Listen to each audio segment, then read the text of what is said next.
The rain was relentless, mirroring the storm inside me.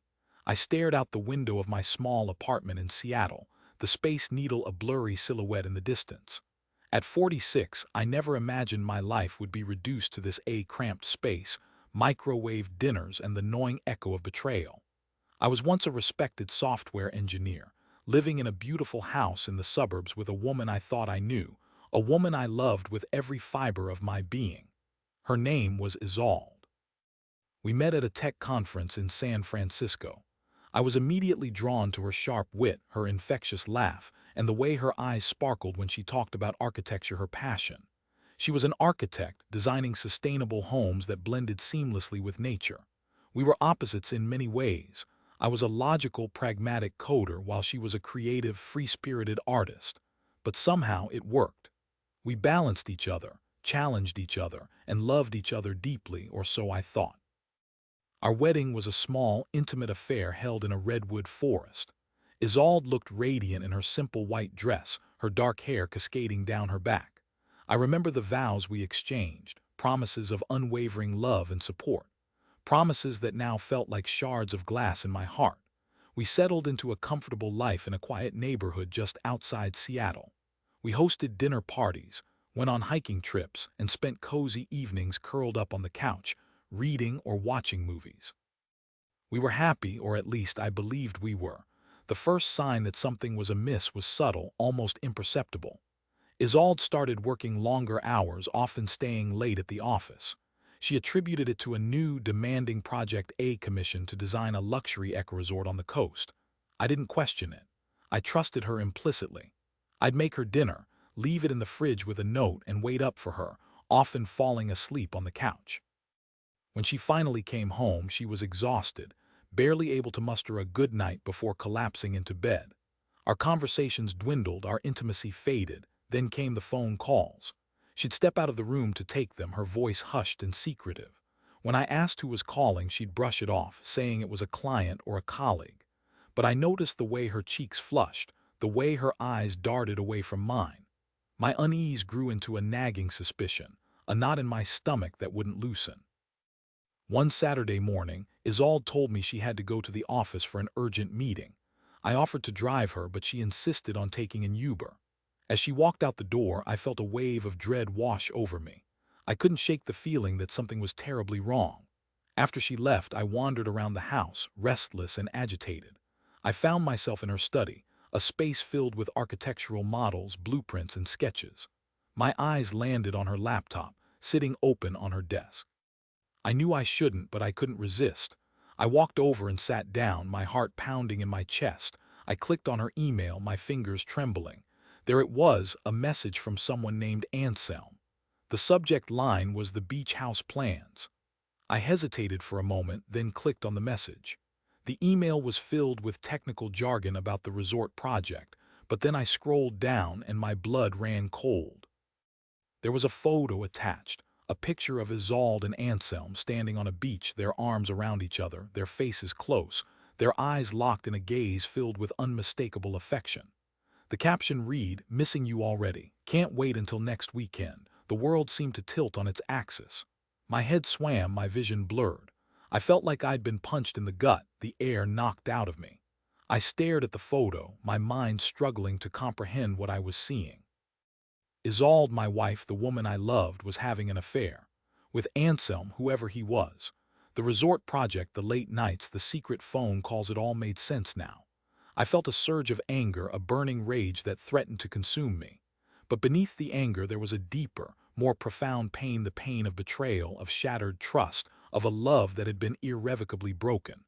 I closed the laptop, my hands shaking. I needed to confront her, to demand an explanation.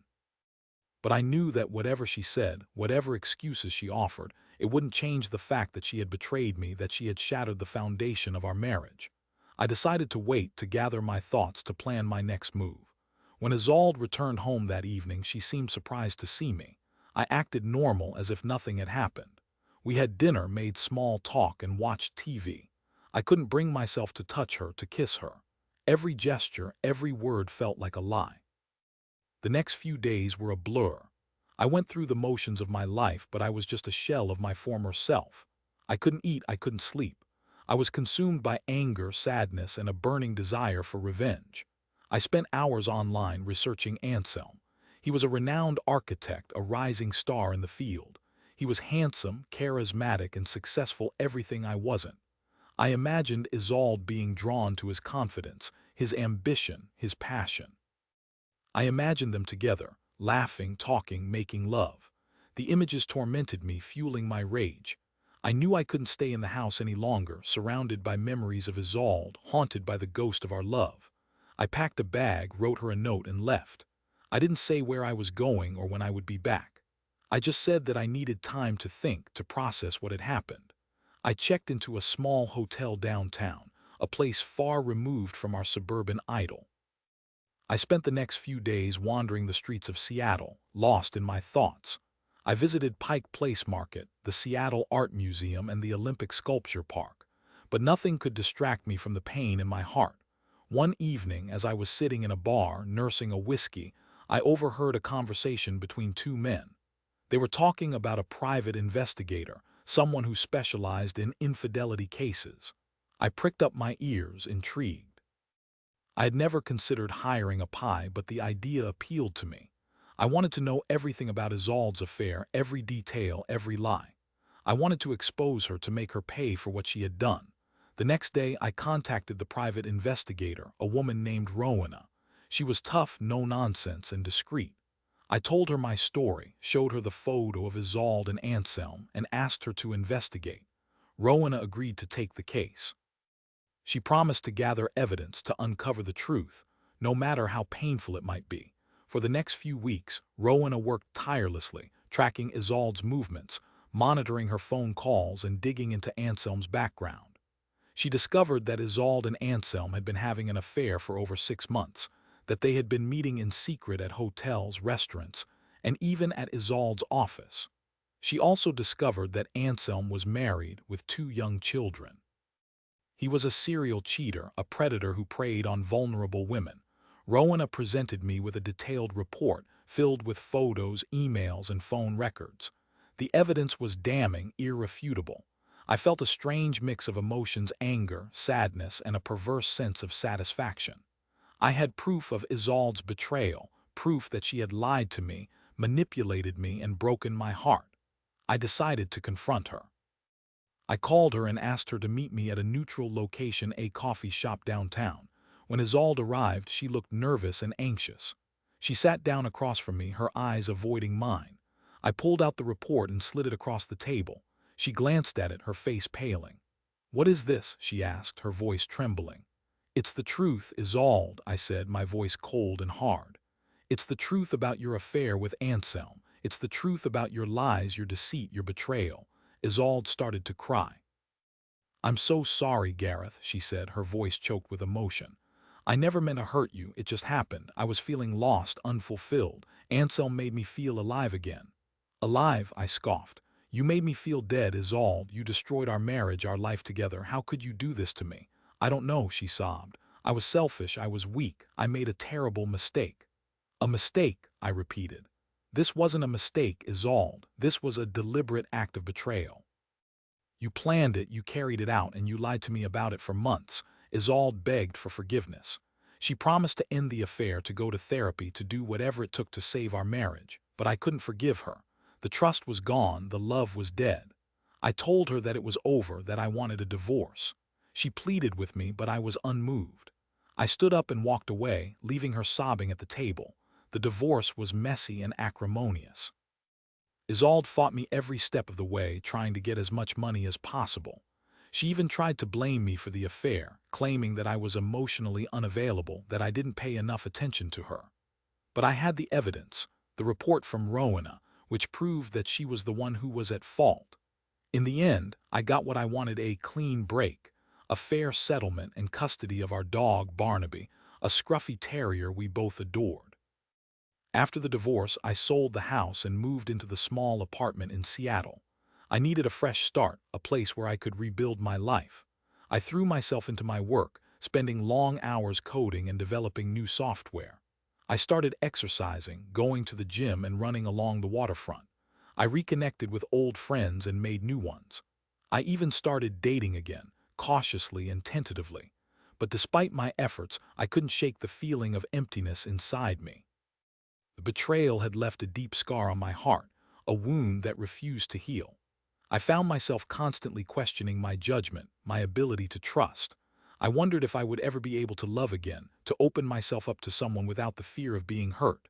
One day, I received a phone call from Rowena, the private investigator. She had some news about Anselm, she said. I met her at a coffee shop near my apartment. Rowena told me that Anselm's wife had found out about his affair with Isolde. She had confronted him, kicked him out of the house, and filed for divorce. He had lost his job, his reputation, and his family. He was a pariah in the architectural community. I felt a flicker of satisfaction, a sense of justice being served. But it didn't bring me the closure I had hoped for. It didn't erase the pain, the anger, the sadness. It just confirmed what I already knew, that betrayal has consequences, that cheaters eventually get their comeuppance. As I sat in my apartment watching the rain fall over Seattle, I realized that I had a choice to make. I could continue to wallow in my pain, to let the betrayal define me, or I could move on, to heal, to rebuild my life. I knew it wouldn't be easy, but I also knew that I deserved to be happy, to find love again. I decided to choose hope, to choose healing, to choose life. I started by forgiving Isolde, not for her sake, but for mine. I realized that holding onto the anger and resentment was only hurting me. Forgiving her allowed me to let go of the past, to move forward without the weight of bitterness dragging me down. I also started going to therapy, to work through my emotions and to learn how to trust again.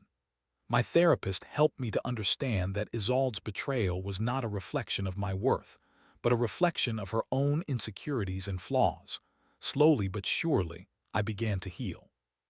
The pain didn't disappear completely, but it became less intense, less consuming.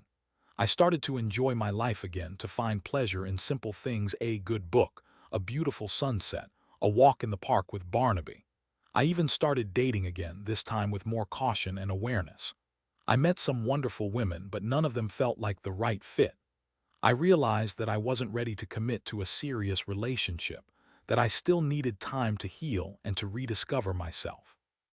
Then one day I met someone who changed everything. Her name was Bront. She was a graphic designer with a quirky sense of humor and a kind, compassionate heart. We met at a dog park while walking our dogs. We struck up a conversation, and I was immediately drawn to her warmth and her genuine interest in me. We started dating, and I found myself falling in love again. Bront was different from Isolde. She was honest, open, and trustworthy. She didn't try to be someone she wasn't. She accepted me for who I was, flaws and all. She helped me to heal, to trust again, to believe in love again. We got married a year later in a small ceremony on the beach. Bront looked radiant in her simple white dress, her blonde hair blowing in the wind. As we exchanged vows, I felt a sense of peace and happiness that I hadn't felt in years. I knew that I had found my soulmate, someone who would love me unconditionally, someone who would never betray me. Looking back on my experience, I realized that betrayal can be a devastating blow, but it doesn't have to define you. You can survive it, you can heal from it, and you can find love again. It takes time, effort, and a willingness to forgive, but it is possible. And sometimes the greatest betrayals can lead you to the greatest blessings. Years later, I received an email from Isolde. She apologized for her actions, admitting that she had made a terrible mistake. She said that she was now divorced from Anselm and was living a quiet life in the countryside. She wished me well and hoped that I had found happiness. I replied to her email, thanking her for her apology and wishing her well in return. I felt no anger, no resentment, just a sense of closure. I had moved on, I had healed, and I had found love again. My story is a testament to the resilience of the human spirit, the ability to overcome adversity, and the enduring power of love. It is a story of betrayal, heartbreak, and ultimately redemption. It is a story that I hope will inspire others who have been betrayed to never give up on hope, to never give up on love, and to never give up on themselves. The rain outside has stopped and the sun is starting to peek through the clouds. A rainbow arcs across the sky, a symbol of hope and new beginnings. I smile, knowing that I have weathered the storm and emerged stronger on the other side. My life is not perfect, but it is good. I am loved, I am happy, and I am grateful for every day that I have. And that, I realize, is all that truly matters.